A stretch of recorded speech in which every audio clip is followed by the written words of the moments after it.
High guys, I am Madhushree from Shree's makeover. চলো তোমাদের সাথে আজ ল্যাটিনা মেকআপ লুক শেয়ার করা যাক। তো চলো ভিডিওটা স্টার্ট করি।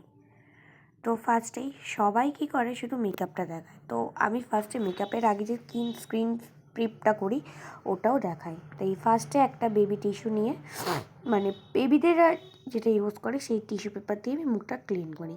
আমি শুধু আমারটাই না, আমি আমার ক্লায়েন্টের মুখও এই বেবিরা ইউজ করে যে টিস্যু পেপারে, সেই টিস্যু দিয়েই ক্লিন করি। তারপর আমি আমার টোনার ইউজ করে নিচ্ছি। হ্যাঁ, কিউকিউম্বার টোনারটা খুঁজে পাচ্ছিলাম না, তাই টি ট্রি টোনারটাই ইউজ করছি। ইউজ করার পর আমি ময়শ্চারাইজার ইউজ করে নিচ্ছি। আর গাইস, তোমাদের একটা টিপস দিয়ে রাখি, তোমরা যখনই প্রোডাক্ট ইউজ করবে না, প্রত্যেকটা প্রোডাক্টের পর মিনিমাম 2 থেকে 3 মিনিট টাইম দেবে, তারপর সেকেন্ড প্রোডাক্ট ইউজ করবে। তারপর ময়শ্চারাইজারটা শুকোনোর পর আমি প্রাইমার অ্যাপ্লাই করছি। আর তোমরা ভালো করেই জানো আমি প্রাইমার ফুল ফেসে অ্যাপ্লাই করি না, আমি শুধু আমার প্রয়োজনীয় জায়গাগুলোই অ্যাপ্লাই করি। তারপর তার 2-3 থেকে 3 মিনিট পর আমি ফাউন্ডেশনটা অ্যাপ্লাই করব। আজ আমি রেকর্ডের দুটো ফাউন্ডেশনের শেড নিয়েছি, একটা ভারাত আর একটা জাম্বুদিভা। দুটোকে মিক্সড করেই আমি আমার ফেসের সাথে ফেসের টোনে এনে আমি ওটাকে অ্যাপ্লাই করব। সবার কাছে প্যালেট নাই থাকতে পারে, তোমরা এই হাতের পিছনে এভাবে একটা পরিষ্কার জায়গায় তোমরা ফাউন্ডেশন দুটোকে মিক্সড করবে। তারপর এরকম আঙুলের সাহায্যে ড্যাপ ড্যাপ করে লাগিয়ে তারপর বিউটি ব্লেন্ডার দিয়ে, একটা ড্যাম বিউটি ব্লেন্ডার দিয়ে ব্লেন্ড করবে। আর সরি গাইস, তোমরা হয়তো দেখতেই পাচ্ছ আমি অনেকবার ভিডিওর মধ্যে নাক টানছি, কারণ আমার একটু ঠান্ডা লেগে গেছে, সেই জন্য গলা শুনেই অবস্থা বুঝতে পারছো তোমরা। তারপর আমি কনসিলার ইউজ করছি, এটাকে অ্যাকচুয়ালি হাইলাইটিং বলে। কনসিলার অ্যাকচুয়ালি বলে মেকআপের আগে, মানে ফাউন্ডেশনের আগে আমরা যে আমাদের ডার্ক সার্কেল ঢাকার জন্য যে অরেঞ্জ কালার বা ব্রাউন কালার ইউজ করি সেটাকে, এটাকে অ্যাকচুয়ালি হাইলাইটিং বলে। তারপর আমি আমার মেকআপটা পাউডার দিয়ে সেট করব। সেই জন্য তোমাদের একটা টিপস বলি, যাদের ক্রিজ লাইন আছে তারা কি করবে, তারা একটুখানি উপর দিকে তাকিয়ে বিউটি ব্লেন্ডার দিয়ে একবার চোখের নিচটা ব্লেন্ড করে পাউডার পাফে আমি যেমন দেখাই হাতের পেছনে একটু ঘষে নিয়ে একদম লাইট কোয়ান্টিটি, যেমন বলতে পারো নেই পাফে, সেরকম কোয়ান্টিটি চোখের নিচে ড্যাপ ড্যাপ করে ইউজ করবে। তারপর যে পাউডারটা ড্যাপ করার পর যেটুকুনি থাকবে সেটাই ফেসে অ্যাপ্লাই করে নেবে। দেখো আমি হাত দিয়েও তোমাদের ফেসটা দেখালাম, কোনো রকমই মেকআপ সরবে না। তারপর আমি ব্লাশ ইউজ করে নিচ্ছি। হ্যাঁ, মিডিলে আমি আই মেকআপটা করেছিলাম, আই মেকআপটা তোমাদের সাথে আমি শেয়ার করব কিন্তু পরে, কারণ আই মেকআপটা সেরকম কোনো বেশি আমি আই মেকআপ করিনি। বাট হ্যাঁ, আই মেকআপটা ভালো ইন্টারেস্টিং, কারণ আই মেকআপের দ্বারাই দেখো আমার লুকটা পুরোপুরি চেঞ্জ হয়ে গেল। তারপর ব্লাশ অ্যাপ্লাই করার পর তোমরা হয়তো ভাবছো আমি কেন এরমভাবে পাউডার অ্যাপ্লাই করছি।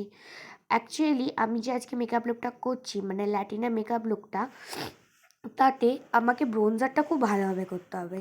মেনলি কন্ট্রোর বলো ব্রোঞ্জার বলো, দুটোর মধ্যে যে কোনো একটা আমাকে খুব ভালোভাবে করতে হবে। আমার মুখের লেন্সগুলো খুব শার্পভাবে যেন বোঝা যায় সেটা দেখতে হবে।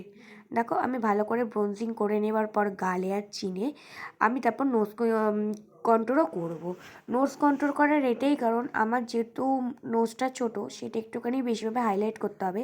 আর আমার মেকআপ লুকে, আজকের মেকআপ লুকে নোজটা খুব ভালোভাবে হাইলাইট করা আছে, করা থাকে সরি, সেই জন্য আমি আমার নোজটাও ব্রোঞ্জার করে নিচ্ছি।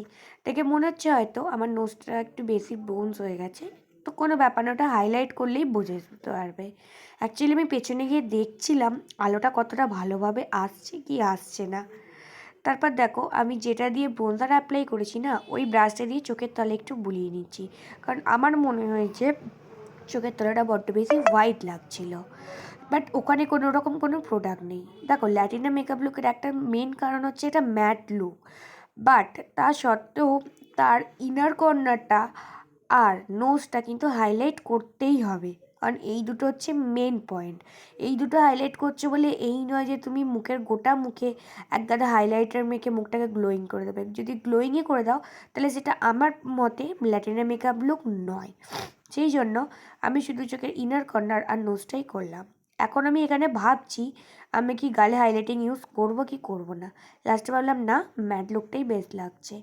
তারপর তোমাদের একটা ম্যাজিক দেখাই, একটা লিপস্টিক একটা লুককে কতখানি চেঞ্জ করতে পারে।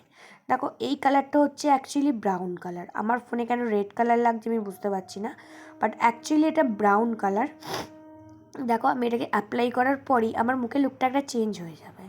বাট আমি এখানে একটা লিপস্টিক নয়, আমি এখানে দুটো লিপস্টিক অ্যাপ্লাই করব। কারণ এইটা দেখো পুরো একটু রেডি শেড আছে, বাট ল্যাটিনা মেকআপ লুকে একটুখানি নিউডের ওপর বেশি জোর দেওয়া হয়। অ্যাকচুয়ালি ও ল্যাটিনা মেকআপ লুকে কী হয়, একটা লিপ লাইন করা হয় ডিপ কালার দিয়ে, আর লাইট কালারের বা নিউড কালারের একটা লিপস্টিক অ্যাপ্লাই করা হয়। বিশেষ করে তোমরা একটু দেখবে ব্রাউন কালারের লিপস্টিক একটু বেশি অ্যাপ্লাই করা হয়। সেই জন্য এই লিপস্টিকটা অ্যাপ্লাই করার সাথে সাথেই মানে এই লিপস্টিকটা শুকোনোর আগেই আমি একটা একদম হালকা নিউড ব্রাউন শেড অ্যাপ্লাই করব, বাট ঠোঁটের মিডিলে সেটা। দেখো ভালোভাবে অ্যাপ্লাই করে নিচ্ছি। বাট হ্যাঁ, এটা পুরো ঠোঁটে অ্যাপ্লাই করব না, আমি যেটুকুনি জায়গায় অ্যাপ্লাই করেছি সেটুকুনি জায়গায় জাস্ট আমি ব্লেন্ড করব। দেখো ব্লেন্ড হয়ে গেছে।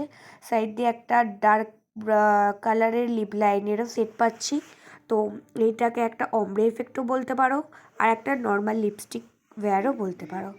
তো চলো, আমার মেকআপটা হয়ে গেছে, তো ড্রেসটা এবার চেঞ্জ করা যাক। ফুল লিকটা নিয়ে আসছি। দেখো আমি ড্রেসটা চেঞ্জ করে নিয়েছি, তাহলে বলো কেমন লাগছে আমাকে। আর এই মেকআপ লুকের সাথে আমার মনে হয় একমাত্র ব্ল্যাক ড্রেসটাই সবথেকে সুন্দর চাই। দেখো আমি কাছ থেকে এসেও মেকআপ লুকটা দেখাচ্ছি, হয়তো বুঝতে পারছো না, আমারও মনে হচ্ছে বুঝতে পারছো না, সেই জন্য আমি মেকআপ লুকটা ফোনটা স্ক্রিনটা ঘুরিয়ে লম্বা করেও একটু দেখিয়ে দিচ্ছি, তো তোমরা ভালো করেই বুঝতে পারবে। তো দেখো এই হচ্ছে আমার ফাইনাল রেজাল্ট। যদি ভালো লেগে থাকে আমার ভিডিওটা লাইক, কমেন্ট অ্যান্ড সাবস্ক্রাইব করে দিও। আরও সুন্দর সুন্দর মেকআপ ভিডিও দেখার জন্য, মেকআপ টিপস দেখার জন্য আমার চ্যানেলটা সাবস্ক্রাইব করে দিও। বাই।